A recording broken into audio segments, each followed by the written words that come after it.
We've got a full house here in this area for world politics, and a lot is going on the political landscape. And we'll definitely be talking about that and seeing what is happening.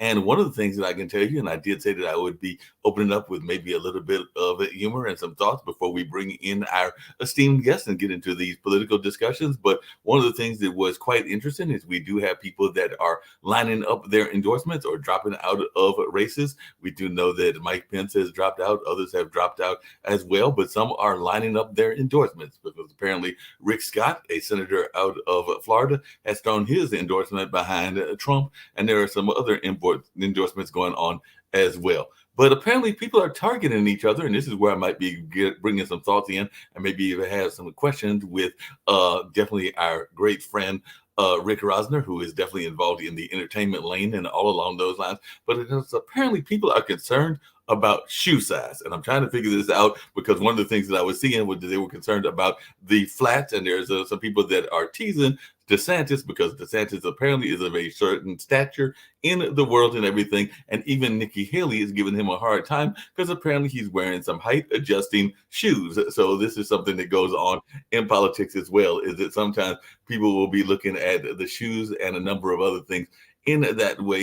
You want your president apparently to look presidential, and maybe you can't look presidential if you're a certain height or all in that kind of way, and you've got to wear these shoes that might be like what some people would consider heels or all along those lines. So that's what I said when I said I might be bringing in some humor into this situation. I was also saying that there was a case here in North Carolina because we've got a number of races, including a race for governor, and we've got several candidates running. I know Josh Stein is running, but there is a gentleman running against Josh Stein, that being Judge Mike Morgan. And as I was talking to one of my friends who has done a political analyst and done some work in the political campaigns, and y'all have seen her before, that being Kelly Jones, and she may be joining us later as well.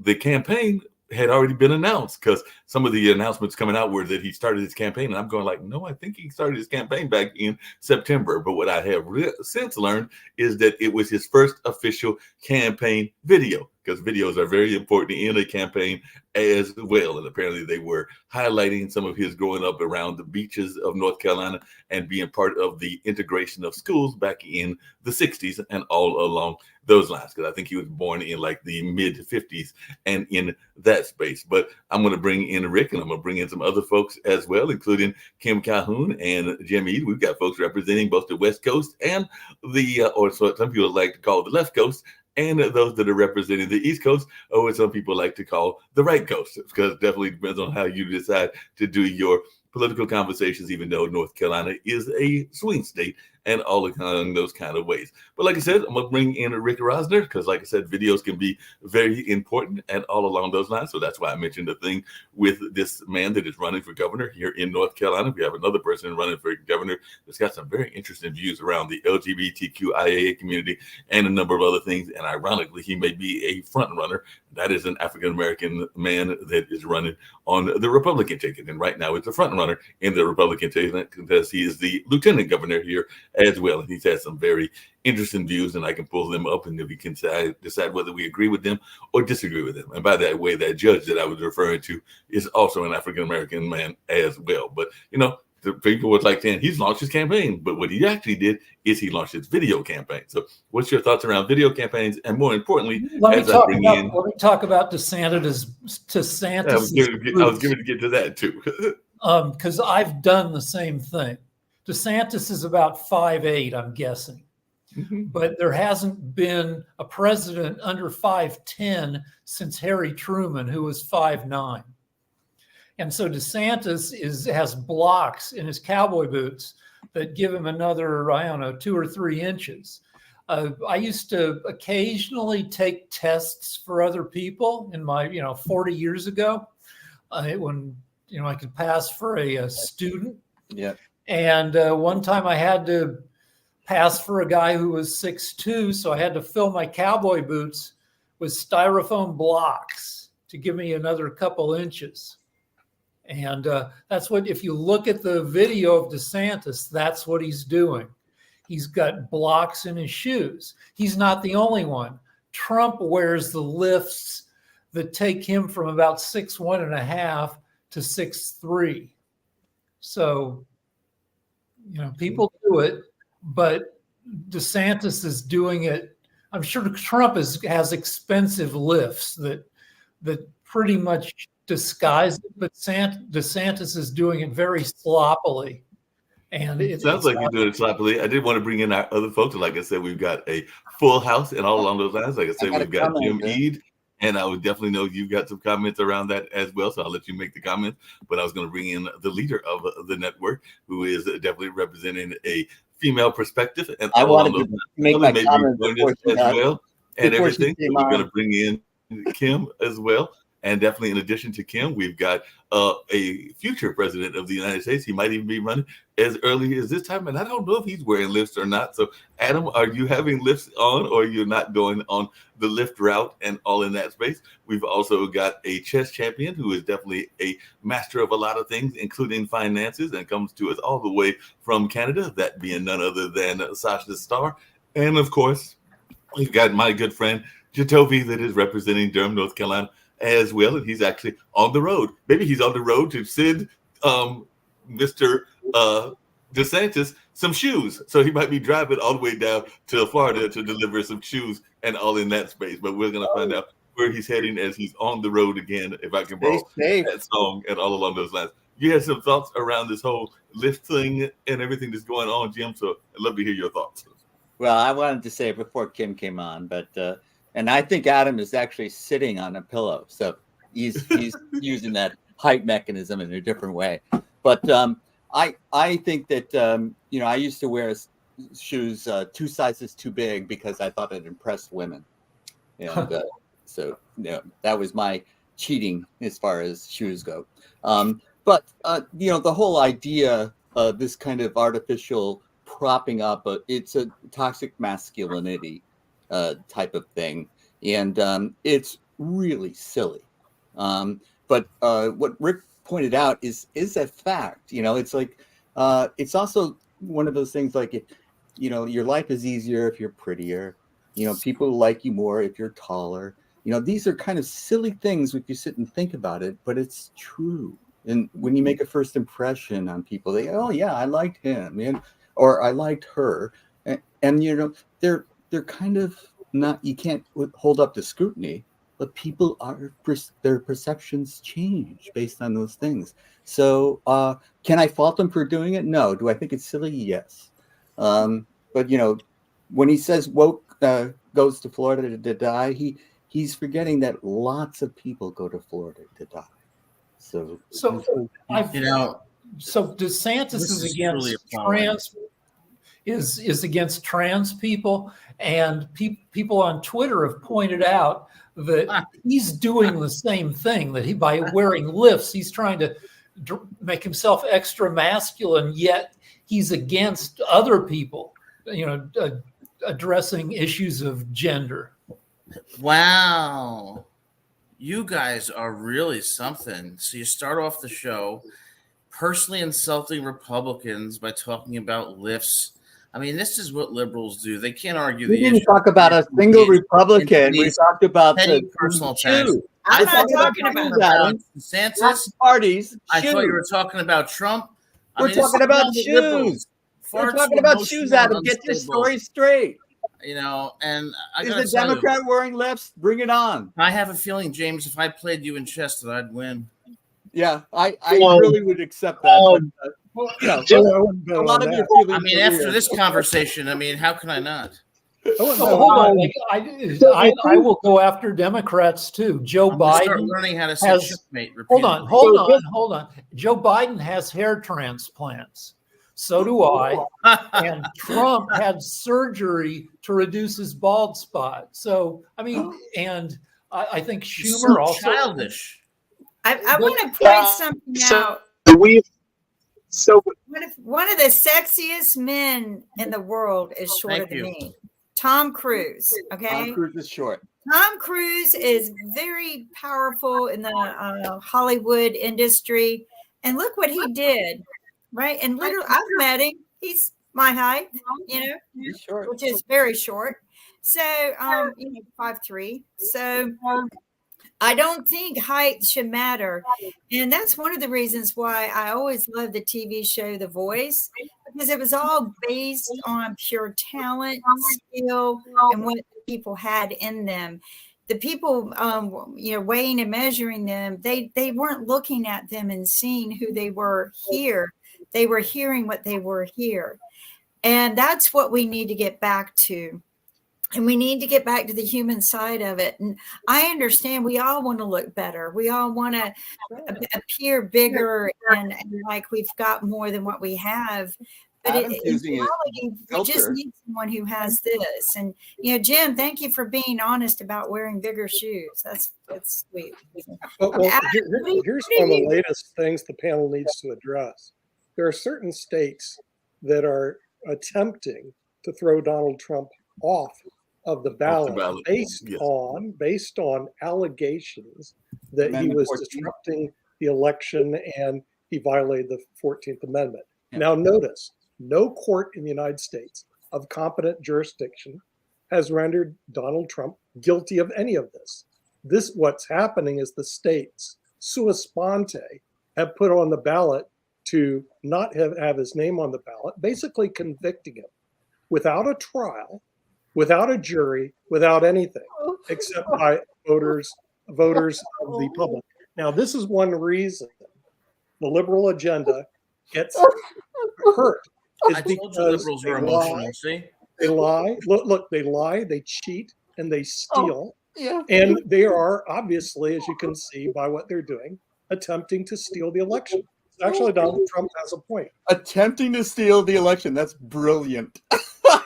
Of course. I mean, the irony is precious. Nick is more right. I love it. I love it. Keep it. They're trying to steal an election. What can be more political than to throw your opponent off the ballot and convict him of things that he has not been convicted of? Yes. Without a trial. By the way, Adam, since you're an attorney, we know Jim is not. Mm-hmm. Don't we have in this country notice opportunity to be heard? And don't you have to be convicted before a jury, not be convicted by a bunch of been thrown off the ballot anywhere, Nick? Has he been thrown off the ballot anywhere, Nick? Jim, if you could please be quiet so we can listen to a learned attorney rather than a chess player wannabe. You're 100% right, Nick. And the charges against Trump smoking something not tobacco are frivolous. And I find it quite ironic that our left-wing friends who constantly preach about the value of democracy are oh so willing to see Trump thrown off the ballot. The hypocrisy is typical of the left. They don't believe in democracy. They are the fascists. And it's really upsetting. If you did this in Russia, really, you'd be in a lot of trouble. You're lucky that the United States tolerates this kind of disrespect. But I believe in democracy and I believe in the First Amendment. Nothing that Trump did even remotely approaches an insurrection. He was exercising his First Amendment right.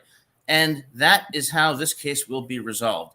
It was a protest that he said should be conducted peacefully, and he did nothing that even comes close to the original meaning or even an involved meaning of an insurrection under the Constitution. He'll be on the ballot. Democracy will survive. And I know our left-wing friends will be disappointed, but I believe in democracy, and I'm sorry that you don't. Oh, thank you, Counselor. It's kind of a moot point. Comments from Canada, so we need to hear from Canada. Hold on, we need to hear from Canada. So, mention just very short line. Trump is the only reason why Biden runs, because Trump is the only person in the world that Biden can defeat, even if he will be half dead, half alive. He will defeat him easily. Now, if Trump is not running, then it's a different story, and we'll see how it develops. Right now, of course, Biden will run to defeat him. Just one more time, okay? And that we've heard from Canada and everything. I think Jacoby was trying to say something as well, so I'm going to bring Jacoby in and everything. So, Jacoby, were you trying to make some comments earlier? And then I will.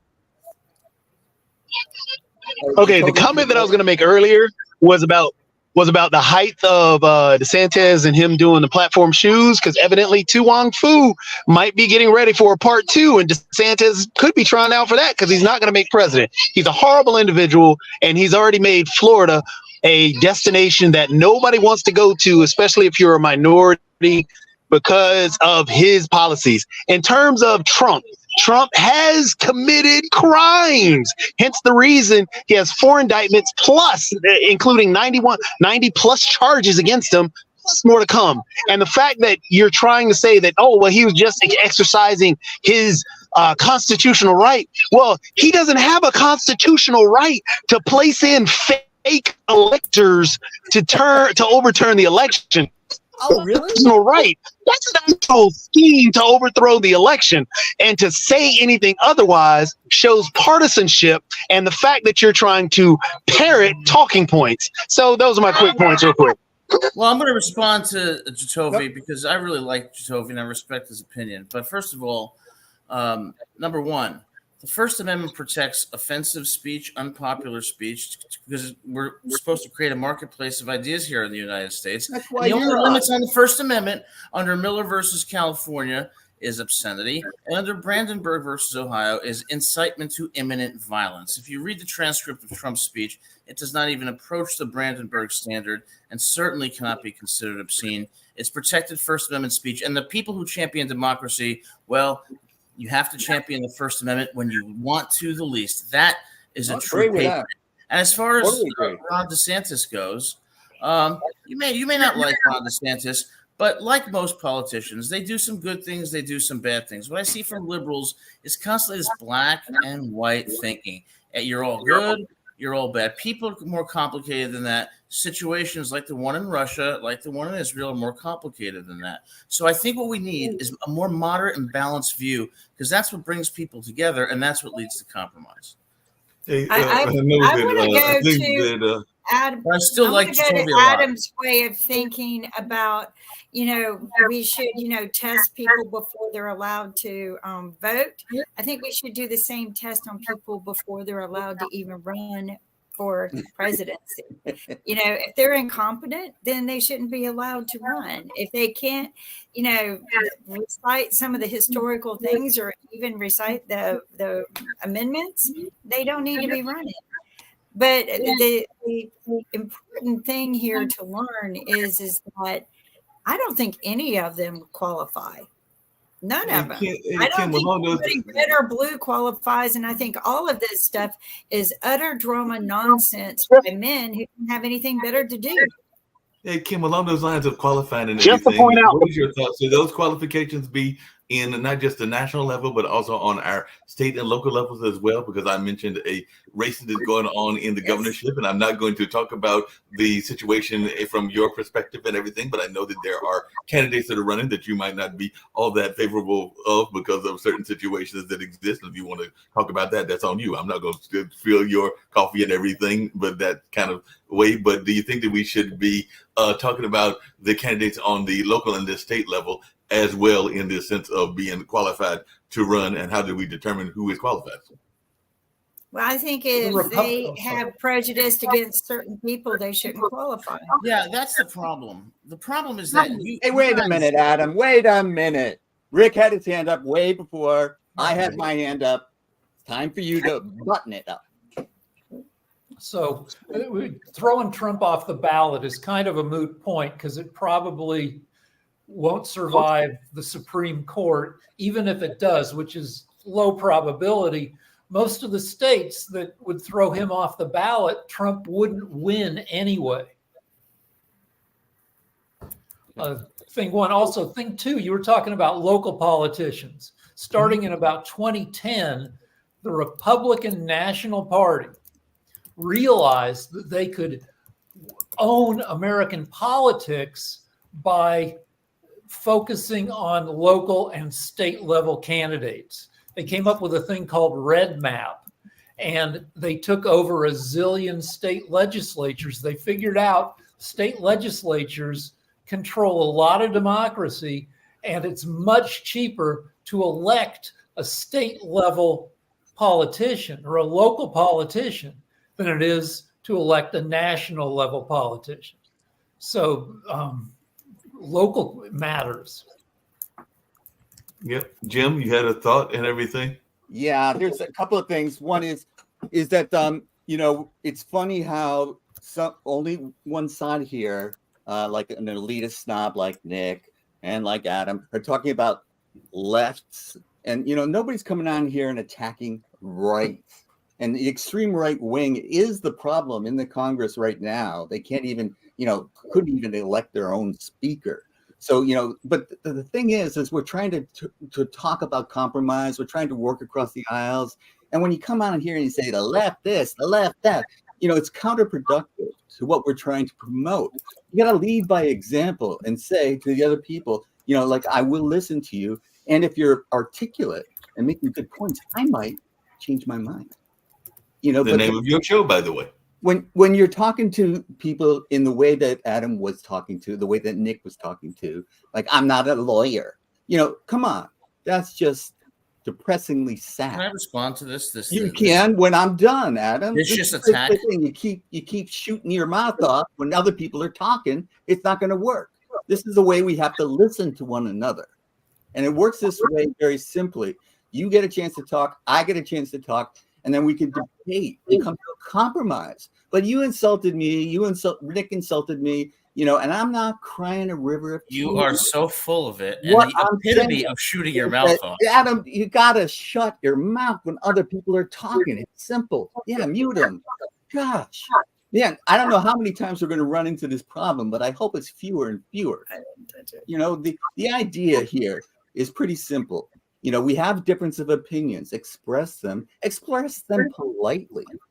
And then when we come to a meeting of minds, which is possible, I think Adam and I agree on many things, and sometimes we don't, but the inflammatory language that is being used, and, when we talk about the left, like that's, they used to use the word liberal, which is the root of that is liberty, and that was a bad thing. So now we changed to progressives. It's kind of silly. What we really have here is a difference of opinion that's been inflamed by people like Donald Trump.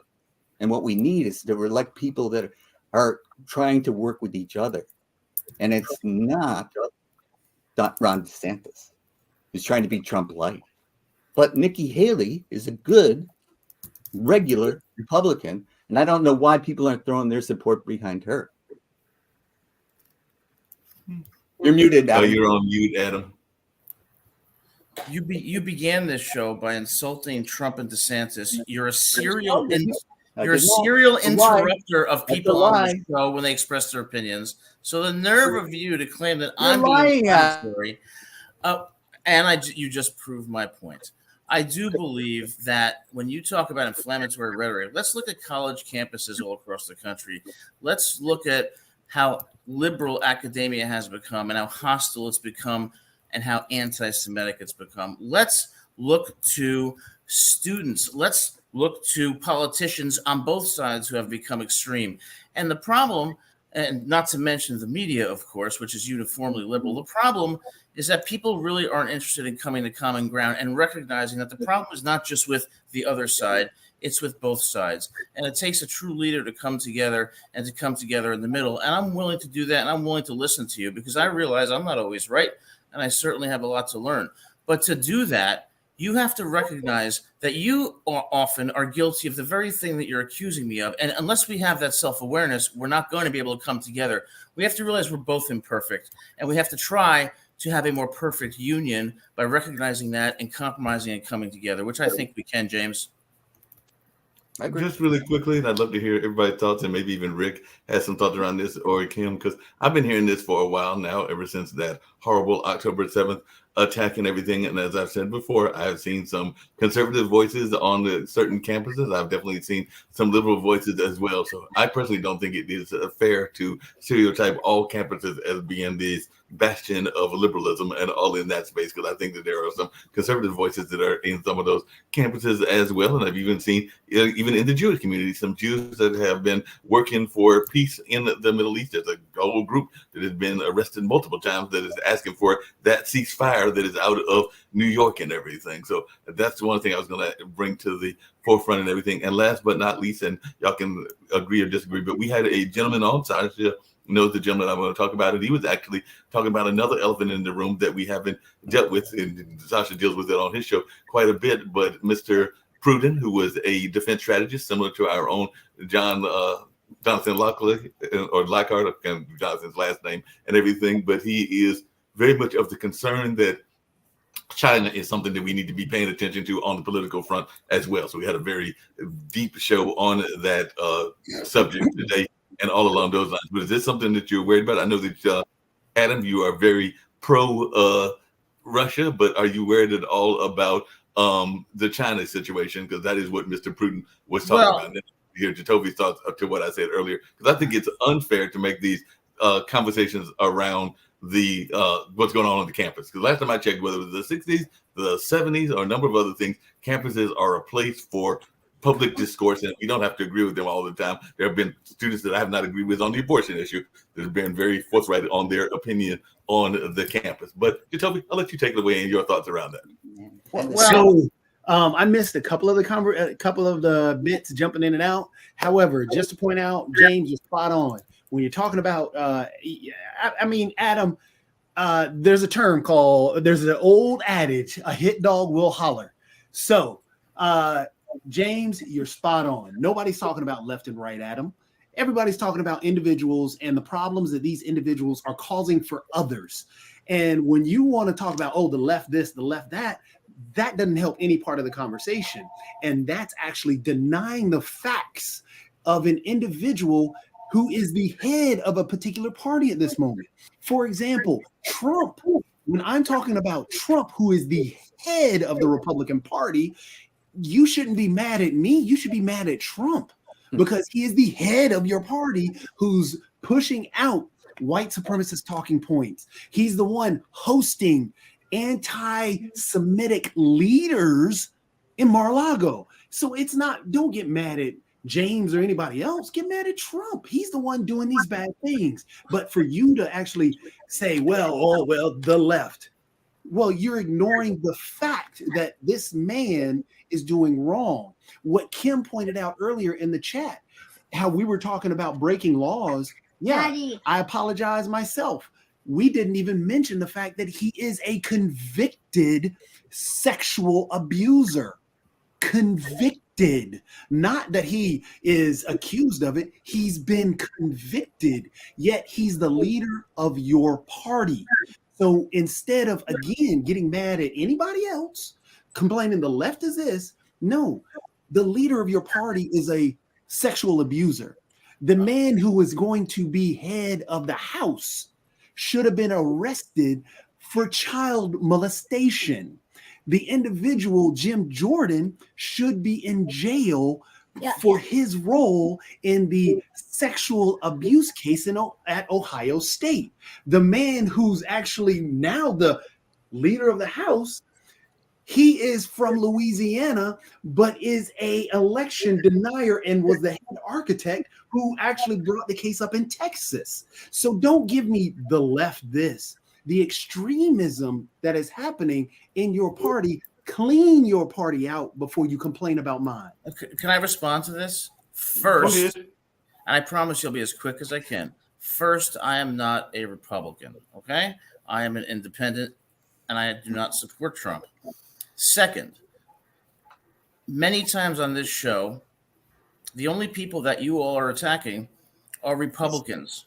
And I'm not getting mad at James. I'm pointing out the fact that the hypocrisy of you trying to say, oh, you shouldn't be saying the left this, the left that. The uniform attacks on Republicans are so blatant on this show. The progressivism or liberalism in academia is so pervasive, and the discrimination against conservatives is so blatant, and in the media. So when you talk about Russia, I hope you guys have realized that really what I've been talking about Russia is really a metaphor. It's not that I support Russia. What I'm trying to tell you is that situations and people are far more complicated than Republican or Democrat, good or evil. Everything really is in a complicated gray area. And the only way that we're ever going to compromise is by stopping with these categorical distinctions between Putin bad, U.S. good. Liberal versus it's recognizing that people are complicated and that all people are flawed, but yet all people do good things too. And to compromise, you have to recognize that we're flawed. You have to be humble and you have to listen. That's what I'm advocating for, and I haven't seen it from any of you. You are not advocating for that. You are not. Yes, I am. You're completely self-unaware, Adam. Sorry. I'm self-unaware. When you start the show attacking, unaware, Adam, and you're basically a con man. Hold on a second.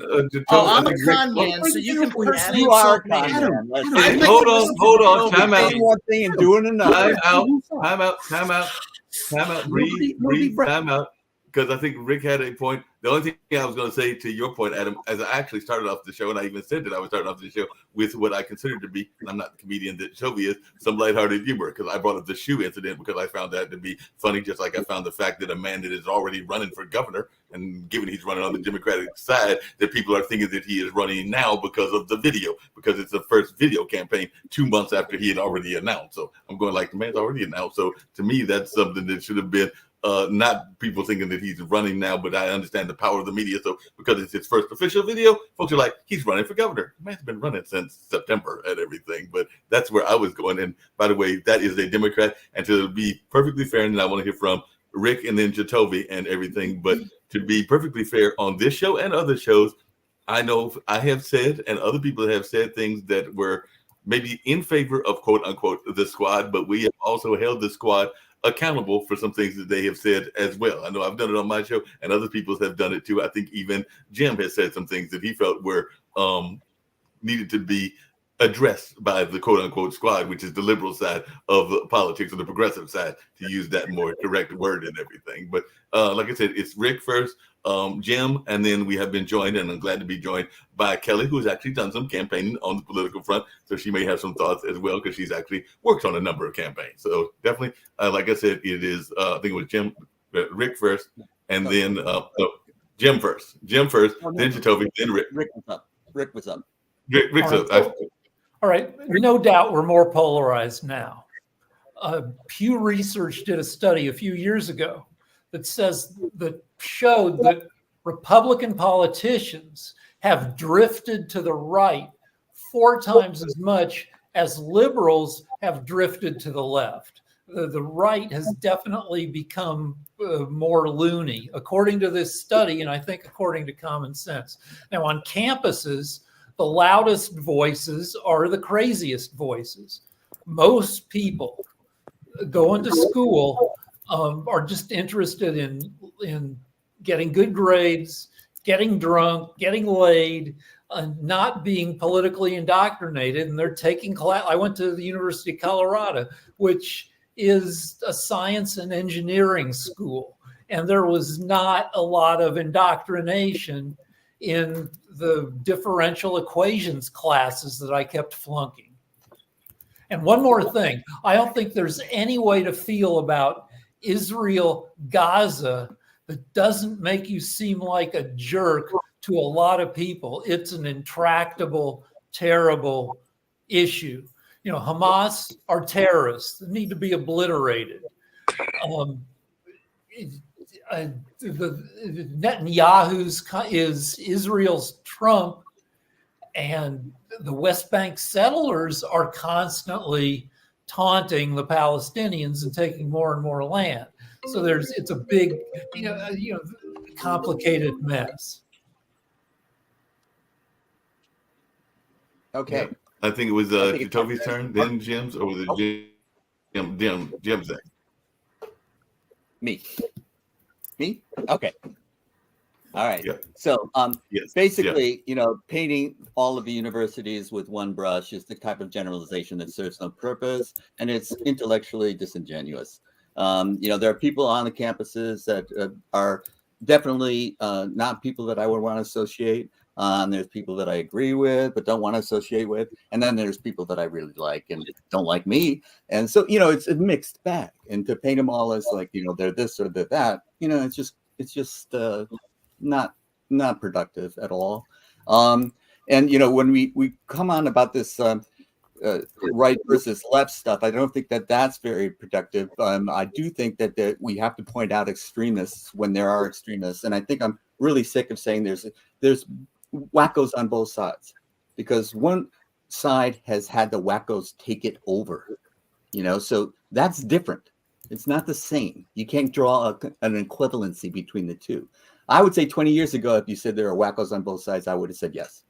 But starting with the Tea Party and then starting with Donald Trump, adding on to it, gasoline on the fire, the right-wing part of the Republican Party started to become more and more powerful and to take it over. And now people aren't even primary. Good, solid people like Governor Sununu of New Hampshire don't even run because they won't win. They know they won't win because they're not crazy enough. And if you look up his conservative background, he's right on as a conservative. I won't agree with him on a lot of policies, but man, the guy is a standard bearer, but he won't win. He's not crazy enough. Nikki Haley has no shot. I don't think. Maybe she does. Maybe somebody will throw a bunch of money and she'll get in a race. But, no. We got guys like Don DeSantis coming on and trying to be Trump light. Just who's wackier? And that's the way otherwise you get defeated in primaries, and they threaten you. They're very clear about this. If you don't vote with us, you won't win in the we'll primary you. We'll put somebody up against you. And so the moderate Republicans, the Republicans that I used to grow up with and debate, they're vanishing. So don't draw me this false equivalency of, everybody's wacky on both sides. It's not true. Mute Adam, you got to get off and mute Adam. And then don't tell him that. Don't tell him that. Let him go on and on. Oh, shoot. I got you. I hope that the It's audience. Toby's I was turn. next. Hold on. I was next. Adam, where are you going when I was next? Toby was next. Yeah, I Oh, was I'm in sorry, line. Jacoby. Toby's Go next, ahead. then you, Adam. Here's a bad joke. Just like a Jacoby. normal Republican these days wants to jump over the black man. So, No. the way it is Don't go there. today, Jim, you are spot on. The extremists of the party have taken over the party. Marjorie Taylor Greene is now a moderate Republican, and she is nuts. Lauren Boebert is a moderate Republican, and she is nuts. And so those individuals that, Jim, you're speaking of, the most extreme Democrat, if you even take the squad is if you anything comparable on the other side is not even close to a Marjorie Taylor Greene or not even close to a Lauren Boebert. The squad, their big thing was the Green New Deal. If you take off the title of Green New Deal and talk about the policies on the inside, most people want what's in the Green New Deal. So if you talk about what Marjorie Taylor Greene wants, the death penalty for particular things, for simple law things, if you want to talk about Nick and dealing with litigation and lawyer stuff, when you start with the bare minimum punishment as a death penalty, that's extreme. And that's the moderate Republican Party at this moment. And that's the sad part. Until we can be honest. And Adam, what you were talking about earlier, and this is where it gets down to where I'm saying you are not pulling for, you are not trying to be this standard barrier of benevolence on being fair on both sides. No, you are doing the exact same everything everybody else is doing. And you claiming that, hey, well, you're talking about Republicans. No, we're talking about personalities that are leading a party that are being very extreme. And if we're honest about that, you would agree that the policies that they are pushing, the death penalty for a starting punishment on, say, on whatever she was talking about, or Jewish space lasers, her anti-Semitism that she's never apologized for, but now she wants to censor somebody else who's actually apologized for something that they've said.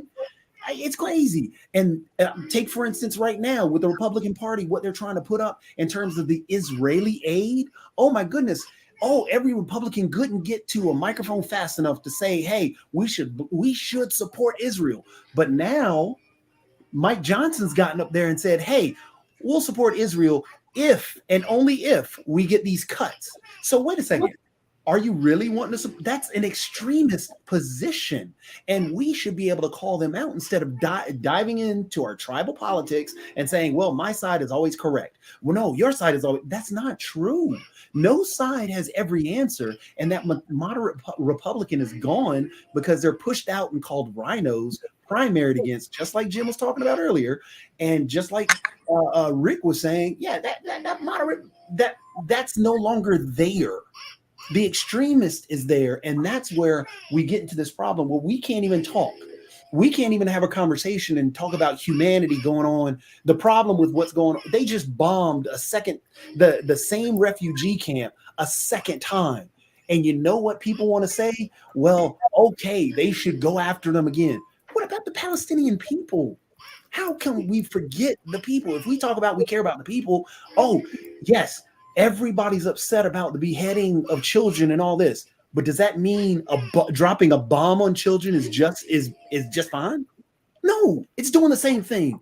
Vengeance begets vengeance. Evil begets evil. We cannot get into this cycle where we're just murdering people over and over, and just because you're on my side and they're on your side, I should be able to champion them all. No, that's not it. And so when, again, Adam, when you say you want to be on this both sides trend, be able to admit that, yeah, what Trump is doing is wrong.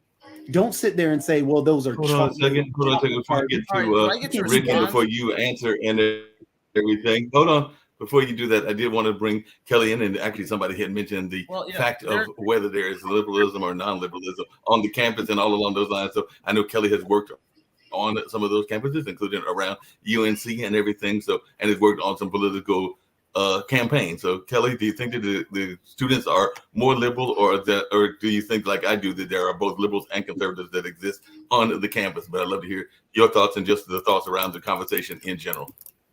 Okay, I think there are definitely liberals and conservatives on campus. I think that the question is who has the loudest voice, the greatest passion.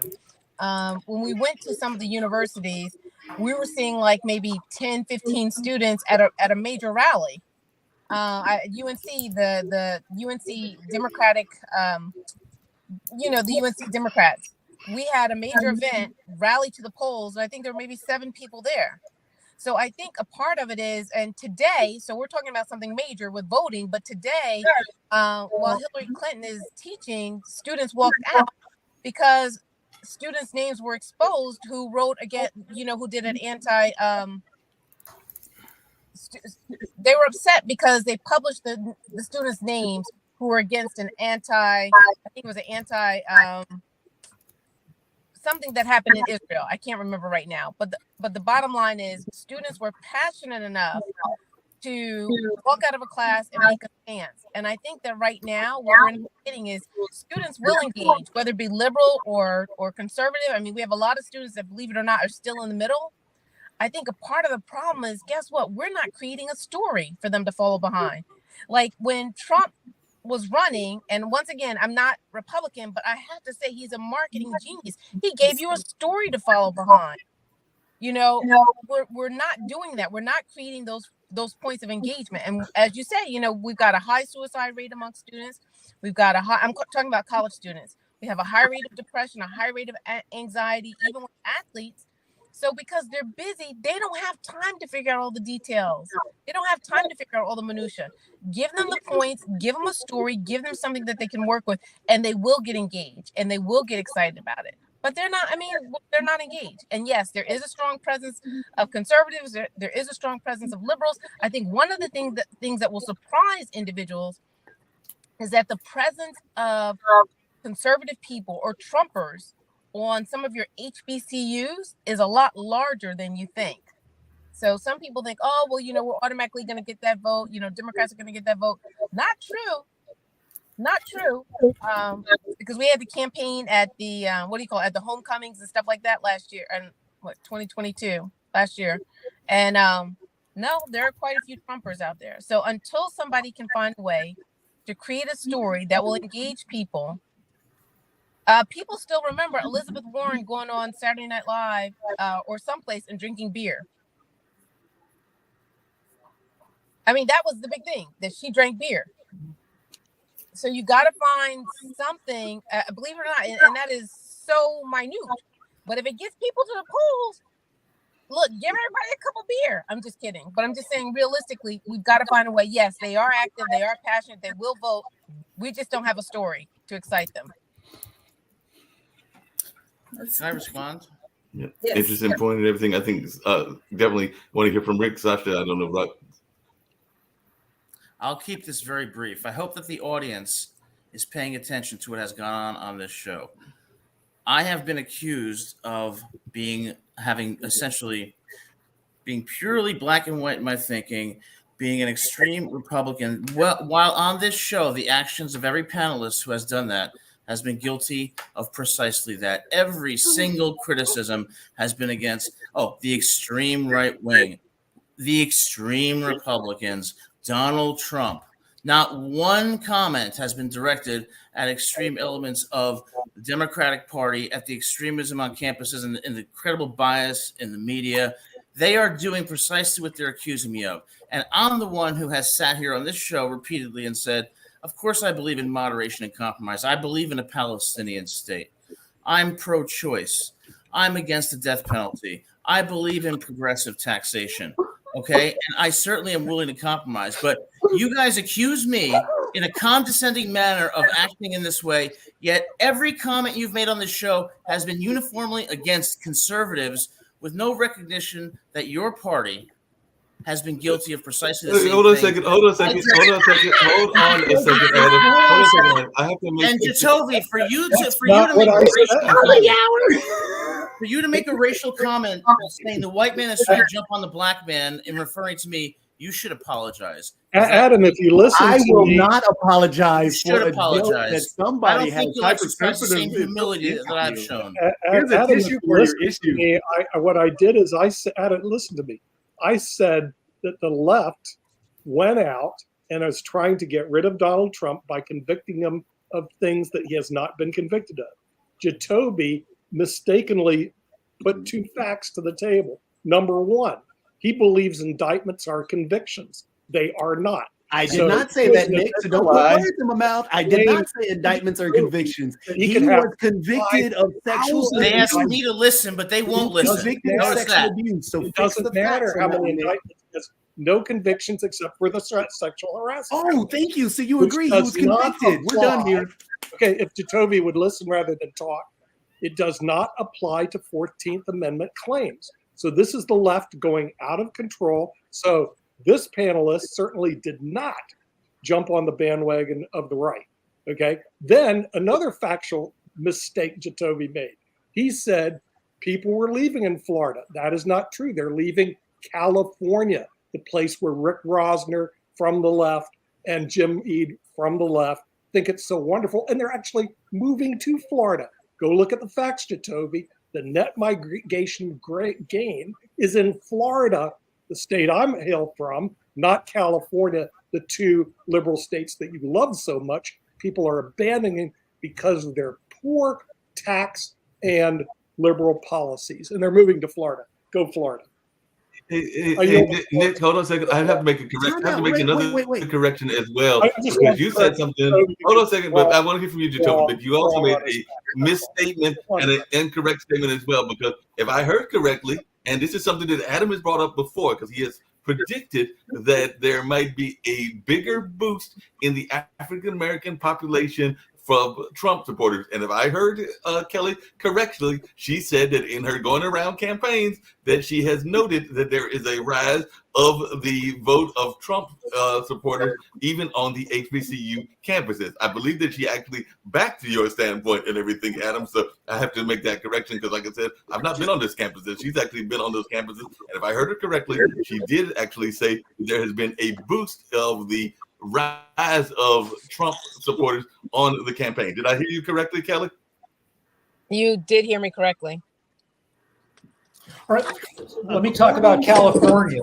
About 1% of Californians have left because it's expensive to live here and there's an affordable housing shortage. So our own success, so many people here making a buttload of money has, made it you need a buttload of money to live here because there are so many successful people just driving up the prices of real estate and other things. Just to point out, and I wish Nick was better at doing facts because he seems to just toss out talking points and then disappear in the background. But again, as pointed out in an article, Channel News number 8, and Nick, I know you're in the background, so I'll post this link. Channel News number 8, posted October 21st, 2023. The Census Bureau released new data this week showing the state-by-state migration trends last year. You know what? 490,000 people left Florida. Oh my goodness. Is that contradictory to what Nick just said? That I was wrong? That's almost exactly the number who left California, but Florida has only 60% of the population. So proportionately, more people left Florida. And then on top of that, the number one destination for leaving Florida is going to Georgia. So Nick, next time you point out facts, get them right. Also, when you said that I said indictments were convictions, again, quote me correctly. I said indictments, and there were 90 plus charges. So that's not what I said. The only thing I said he was convicted of was the sexual abuse. So if you would like to, as you agreed with, and that's what Kim pointed out. So unless you want to say that I am wrong, Kim is wrong, Jim is wrong, the others here are wrong, you can come back on and say that if you'd like. But again, we have facts, and the facts are on our side. So Toby, he you wasn't apologize for that convicted of- racist attack on me? Are you prepared to apologize? I don't care about what you say. You're making up this whole racist attack like you're hurt. So I don't care. We can You're shut the that one who down. said Let's it. move to Jim. Or I'm sorry, let's move to Rick.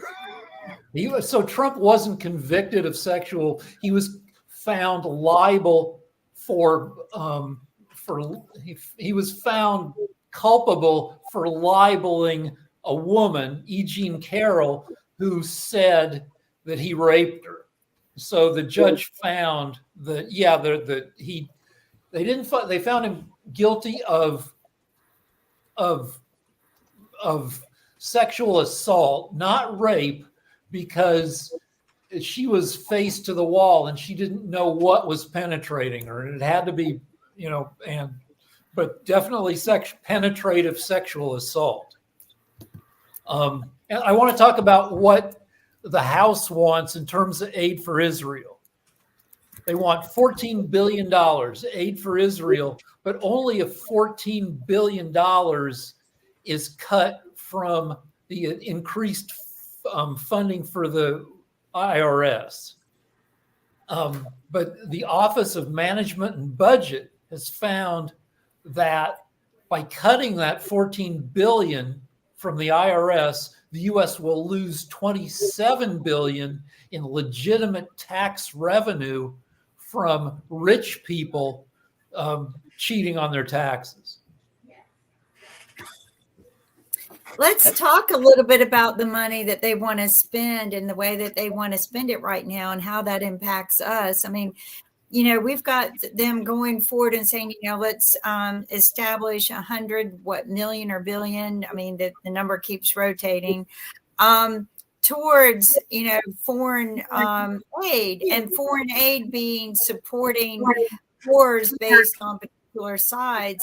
And they're talking about taking the money from our tax money, but that's our tax money. Why are we not taking that money and putting it towards our army? And if we need to go after world terrorists together, unite and go after world terrorists. Send our Navy SEALs. We've done it before, but we need to be building our army. I mean, years ago, I read where Putin had been, helping Mexico beef up their arms. And getting more and more weapons. So, I mean, we need to be taking a look at what's in our best interest, not what's in the world's best interest at this moment, but what's in ours.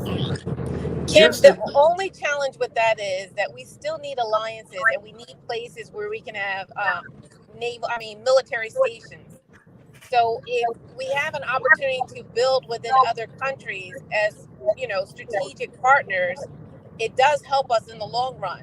Now, how much of a build? Yeah, there can be some some dialogue with regards to that. But keep in mind, we need those alliances. We need those international alliances because we can't be everywhere. And Well, I understand we need alliances, but you can do alliances without having to give out so much money and build your alliances as if, working together. But to sit there and give them money that we really don't have, we're complaining about a debt GDP that we can't even run our own country right. And we need to pull that together before we go out and help other people. So just to touch on what Kelly's saying, because Kelly is spot on. I mean, we are a global society at this moment. There's so much going on in the world. And yes, we have to have alliances. We just can't, I mean, yes, throwing money out there or putting money to particular places for humanitarian aid, for helping build society, that's what we need to do more of. Because we cannot live in this isolationist world and expect, everybody's going to bow down or listen to us. And if something happens to us, we're expecting other people to come to our aid just as we come to theirs.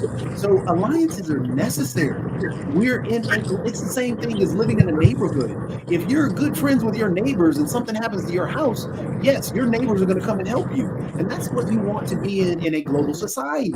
And that's why, working together with these other places and thinking about our military, we have a surplus in a lot of ways in our military in a lot of ways. We have tanks sitting out in a desert right now that are being unused. We have military supply companies selling off old things that we can't even use anymore. Why? Because we have such a surplus.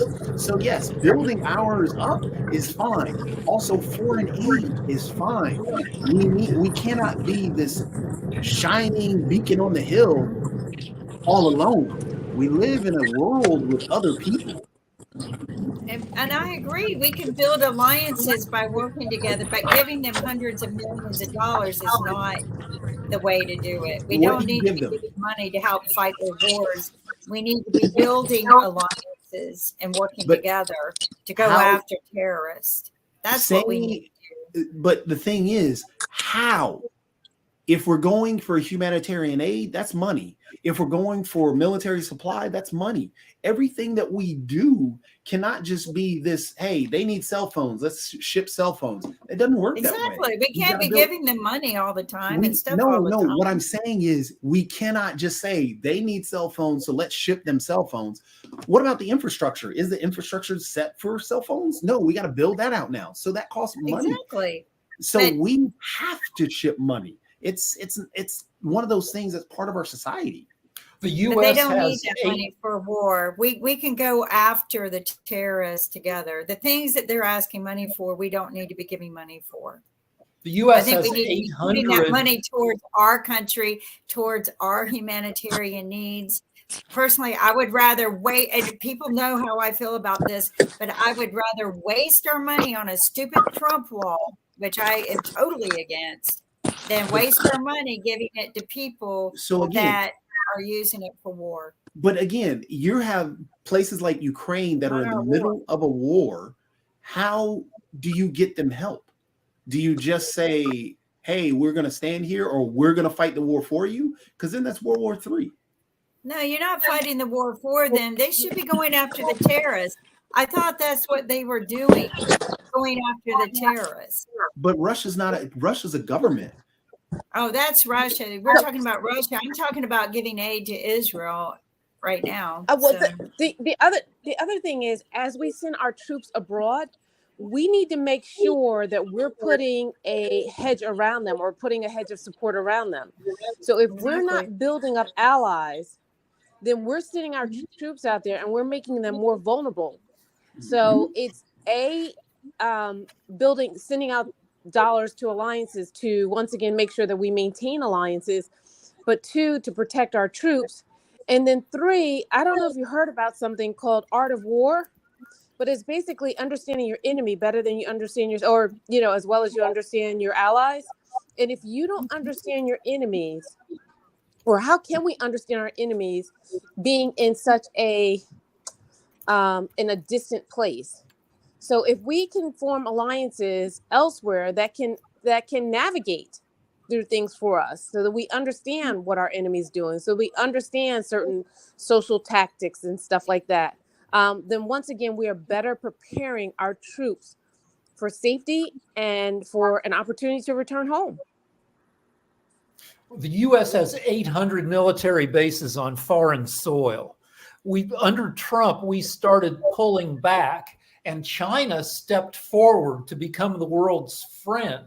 So a lot of this foreign spending is, if we want to continue to be the world's dominant nation, if we're going to have to be the parents who pick up the tab when the family goes out to dinner, if we're okay with no longer being the world's dominant nation, then yeah, we can pull back. Well, I think it's a little bit complicated in the sense that we'll take a look at our recent history, and we had a good alliance internationally under Obama, and then even our allies didn't trust us under Trump. And Biden has put together the NATO alliance again and has strengthened it. And so I really agree with the idea of working with your allies, and being nice to them and kind to them is part of that. It doesn't necessarily mean that you give them millions of dollars. But what it means is that you take in their interest as well as yours when you're negotiating solutions to problems that are out there. And this is not something that we have done well historically as a country. We have not taken in the interest of the countries that we've been in, occupying, taking their resources, whatever it is that we've been doing around the world. We have not been very good at thinking about, well, hey, what do these people want? And how do I work with them instead of exploit them? And these types of things are very delicate. And you can play it very well, as Obama did. And I think you can play it very poorly, as Trump did. We were untrusted, and after the Trump administration, by our allies. And we were trusted again after Joe Biden rebuilt it. Now, do I want a younger man representing the principles of Joe Biden that works across the aisle and can draw in these alliances? Yes. But what we're stuck with is our choices. And I don't see a better choice going forward. But it doesn't mean that I'm going to be turning my brain off and thinking, where's the Democratic, handle that I can pull? No, it's just that, it's a question of choice, what we're left with. And I wish the Republicans would get their act together and nominate somebody who has common sense. I keep saying Governor Sununu. I could live with Nikki Haley. There are people out there, but they're becoming fewer because they have been taken over by the MAGA hat wearers. And they're going to lose a few more elections before they learn their lesson. And hopefully they will. And we could have two parties that can start to cooperate and pass legislation that helps the country, helps the citizens, which is what they're there to do. Thanks. Biden and the Democrats are generally a centrist party, and they've been able to become centrist because the Republicans have moved so far right.